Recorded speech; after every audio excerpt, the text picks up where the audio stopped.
Canned chickpeas are one of the greatest modern convenience foods. They're inexpensive, filling, and super nutritious. There is just one problem though. If you serve them straight out of the can, they're actually very, very boring. So today I'm sharing 6 essential techniques that will make canned chickpeas taste 10 times better, no matter what recipe you're making. And we're gonna get started with roasting. Switching from plain canned chickpeas to roasted chickpeas is one of the easiest ways to upgrade your salads and grain bowls. While the chickpeas roast, you can prepare the salad or bowl fixings, which makes it really efficient for weeknight meals. As with all of the recipes in today's video, you'll want to start off by draining and rinsing the chickpeas. Now this part is really important. You want to make sure you dry off the chickpeas really well so that they can crisp up in the oven. You can either pat them dry with a clean dish towel, just don't smush them, or to get them really dry, take them for a ride in your salad spinner a few times.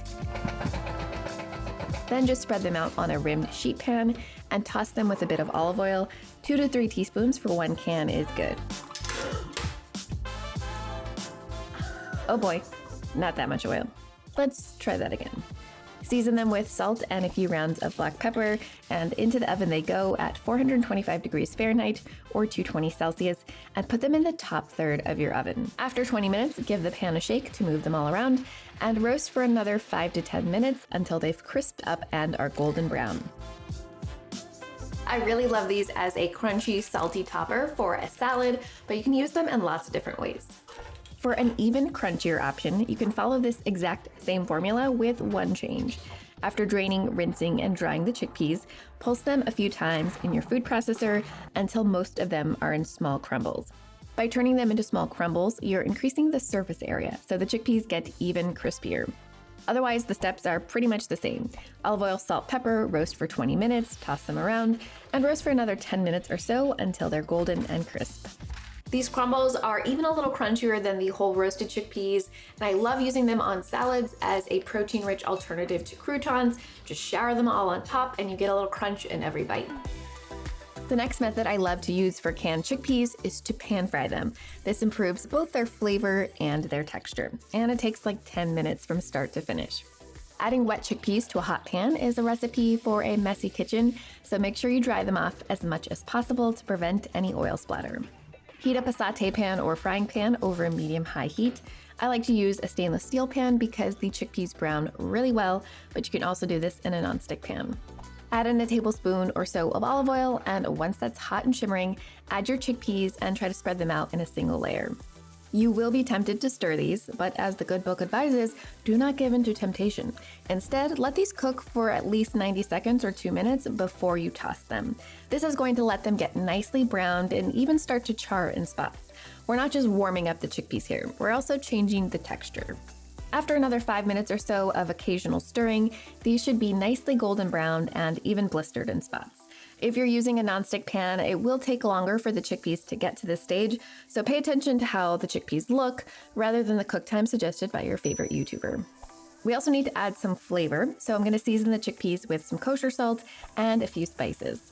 Today I'm using a mix of za'atar, onion powder, and garlic powder, but feel free to experiment and use your favorite spice blend. Toss the chickpeas to make sure they're well coated in the spices, and stir constantly for about 30 seconds to make sure the spices don't burn.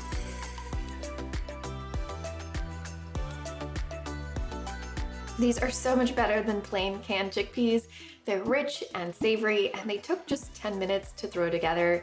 You can use them in a lot of different ways. I really like them in tacos and in pasta salad, and they make a fabulous topper for a hummus bowl. But don't you dare use store-bought hummus. It is easily the worst kind of hummus. The best hummus is made with dried chickpeas cooked from scratch, and I have a whole video on this topic. Hummus made with canned chickpeas may not be quite as good as that, but it is still 10 times better than the grocery store stuff. Canned chickpeas, however, are a bit too firm, so if you really want that smooth, luxurious texture in your hummus, simmer the chickpeas with a little bit of baking soda and some water for 20 minutes or until the chickpeas are really soft and almost falling apart. Once drained, add them to a food processor and blend until you have a thick, smooth puree, scraping down the sides as you go. Now we need just a few more ingredients for our hummus. Most importantly, tahini, which is a sesame seed paste used commonly throughout the Middle East.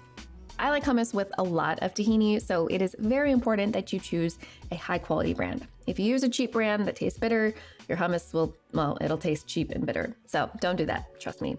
Add in a generous amount of freshly squeezed lemon juice to help balance some of the bitterness of the tahini, and some garlic. Chop it up first if you don't want big chunks of garlic in your hummus. A little bit of ground cumin, plus salt and pepper to season. Get your food processor going to start combining everything, and to make the hummus ultra dreamy and creamy and smooth, we need one more ingredient: ice water. The exact amount will depend on how thick or loose you want your hummus to be. I like to add 1 tablespoon at a time until I get just the right consistency. Give everything a taste and see if it needs any more lemon juice, salt, garlic, or cumin. This batch needs a few more squeezes of lemon and a bit more salt. Once you're satisfied with the hummus, transfer it to a plate and make some very cool swirls in there. And top it off with a good quality olive oil, some Aleppo pepper or paprika, and some of those pan-fried za'atar chickpeas.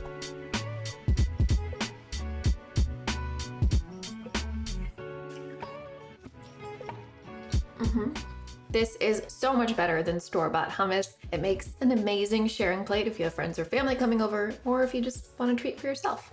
Now I can say I like hummus. The next method I like to use to level up canned chickpeas is to marinate them. It is so simple and perfect for quick lunches.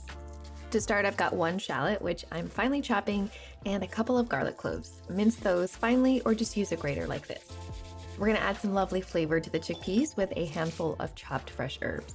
Today I'm using a mix of basil, mint, and flat leaf parsley, but any soft herb you like will work. Add in a can of rinsed and dried chickpeas. And now to start our dressing, I'm adding in some pomegranate molasses. This is simply boiled down pomegranate juice, and it has the most amazing tart, slightly sweet flavor and a really lovely syrupy consistency. If you don't have it, use your best quality vinegar, although it won't be the exact same. I like to also add some Aleppo pepper for a mild heat, and of course some salt and black pepper. Now at this stage, you could just add some good quality olive oil and some lemon zest, and this would be tasty, but I'm gonna show you how to take it to the next level with an infused olive oil that takes just a couple minutes. Start by lightly crushing some coriander seeds. If you have a mortar and pestle, use that, or you can MacGyver it like I am and just use the back of a sturdy mug or a rolling pin. Heat a bit of olive oil in a small frying pan over medium heat and toast the coriander seeds for just 60 to 90 seconds until they're a few shades darker. Now lower the heat and add the zest of 1 lemon for an additional citrusy brightness, and just let that sizzle for 10 to 15 seconds. Pour this amazing smelling infused oil over your chickpea mix and squeeze in 2 tablespoons of juice from that zested lemon and those chopped herbs. Let this marinate at room temperature for at least 10 minutes or for an hour or 2, it's up to you. It'll stay good in the fridge for a few days, so feel free to double the recipe. I love how fresh and tangy these chickpeas are, a little garlicky, and it took like 10 minutes of active work. It's gonna be even quicker if you use just regular olive oil, so definitely add this salad to your meal prep or lunch rotation. Oh, by the way, I was gonna share a message with you about my new cookbook, Big Vegan Flavor, which comes out on September 3rd, but I am pretty uncomfortable with self-promotion. So the last time I saw my parents, I asked them to record a message for you instead. Hello, friends. Hello, food lovers all over the world. I am so thrilled and excited beyond imagination about my daughter's biggest book, Bible. Big Vegan Flavor. Over 600 pages, more than 150 recipes. You can pre-order. It's going to be in the market from September 3rd. Why are you laughing so much? Just in the market makes me think it's gonna be in like the stock market. Order this book as soon as you can. No. Just say order, pre-order. Vegan cookbook of Nisha Bor. Order, pre-order, or I will be upset. So please buy my daughter's book. It will make us very happy. All right, you heard my parents. If you want to make them very happy, you can pre-order your copy of Big Vegan Flavor by going to bigveganflavor.com. And if you pre-order before September 3rd, you will get access to an incredible package of exclusive bonus content. And you'll have the unwavering gratitude of the sweetest people I know. All right, let's get back to the video. Next up, we are braising our chickpeas. If you've never braised before, it's a cooking method that involves simmering ingredients in a flavorful liquid. Here, the chickpeas will absorb the flavors of a rich, savory broth and get really tender and creamy in the oven. I've got some fresh fennel here, and we're just gonna slice the bulb as thinly as possible. Once it cooks down, it's gonna add this lovely, sweet, aromatic note that makes this dish a bit more special than if you were to just use an onion. You're also gonna slice 1 large shallot and 4 cloves of garlic, preferably fat ones, because this dish is good with lots of garlic. Heat up a Dutch oven or braising pan over medium heat with a glug of olive oil, and while the fennel and shallots start to get cozy, we'll measure out a few more flavor boosters. A hefty glob of tomato paste, some dried oregano, smoked paprika, and red pepper flakes if you want some heat. You're looking for a little browning on the edges of the fennel. It should take about 4 to 5 minutes, and that's when you can go ahead and add the garlic, which needs just about a minute. You want to stir the tomato paste and spice mixture constantly for 1 to 2 minutes, and if it starts to brown really quickly, add in a splash of water. Now you could just deglaze the pan with some vegetable broth, but for extra complexity and, well, deliciousness, I'm using a dry white wine, 1/3 cup, maybe a splash more, and let that bubble until the smell of alcohol cooks off, about 3 minutes. All right, we can kill the heat, and now we have this amazing flavor base for our chickpeas to braise in. It already smells so good. Add in some good quality vegetable broth, a handful of fresh thyme sprigs and 2 bay leaves, plus a generous amount of pepper and salt, and to bring some richness to our braise, a few tablespoons of extra virgin olive oil.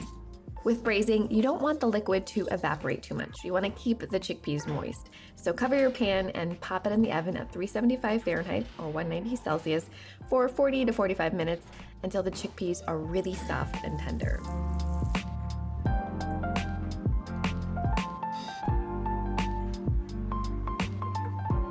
Oh, needs one more thing. A little vinegar to brighten things up, just a dash. I'm so excited. The chickpeas are so soft and tender from being braised in the oven. They're rich from the olive oil. Smoked paprika adds the perfect amount of smokiness. It's gonna be so delicious scooped up with bread, but you could also have it with rice or quinoa or farro. Our next technique is to smash the chickpeas into a chickpea salad sandwich. And it's pretty simple. You make a creamy sauce, smash some chickpeas, and combine the two alongside your favorite sandwich ingredients. There are lots of directions you can go in for the sauce, but I'm making a gorgeous green herb dressing today. The sauce's creaminess comes from raw cashews. We're gonna soak them in boiling water for about 10 minutes and then blitz them up in a high-powered blender alongside some freshly squeezed lemon juice, a few garlic cloves, and 1/3 cup of water. Once it's pretty smooth, it's time for a generous few handfuls of fresh herbs. I've got a mix of dill, basil, parsley, and mint, but any mix of soft herbs you like will work. A lot of chickpea sandwiches are guilty of being a little bland, so I like to kick things up a bit with a jalapeno, just half of it for now. A few tablespoons of nutritional yeast for a cheesy background flavor, pepper and salt to season, and a bit of olive oil adds a rich silkiness.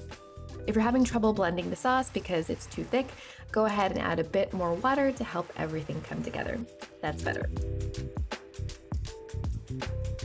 I love it so much. I am gonna add the rest of the jalapeno pepper though, because I want more of a kick, a little more nutritional yeast for a little savoriness, and a little more salt. Yum. This sauce will stay good in your fridge for about a week, and it will make all of your grain bowls and salads so much better. All right, now onto our smashed chickpeas. A food processor is definitely the fastest way to smash these, but I already have quite a bit of cleanup to do from our first 5 dishes, so I'm just gonna smash these by hand using the tines of a sturdy fork. Don't do that. I'm gonna go pick these up and rinse them off, and I'll be back. If you have a potato masher, go ahead and use that, so that doesn't happen to you, or you can add them to your food processor, but you'll have another dish to clean. This smashed texture is gonna allow the chickpeas to absorb more flavor from the dressing, and they're just easier to eat in sandwich form than whole chickpeas. Admittedly, celery is not my favorite vegetable normally, but I really do like the flavor of it in a chickpea salad, and it adds a nice crunch. If you're not a celery person, feel free to use some red onion instead. I'm adding some more fresh herbs to elevate this salad even more. I just tear them by hand to keep things simple, and then we'll add in about 1/3 cup of the herb dressing. By the way, I'm making a half batch today because I have so many other chickpea recipes to eat, but if you make the full batch, you will have lunch covered for the whole week. This needs a little more dressing, and you could just add more of that delicious herb sauce. But when I have a chickpea salad sandwich, I really want it to taste like a nostalgic childhood sandwich, and there's only one thing that can add that: a little bit of vegan mayo.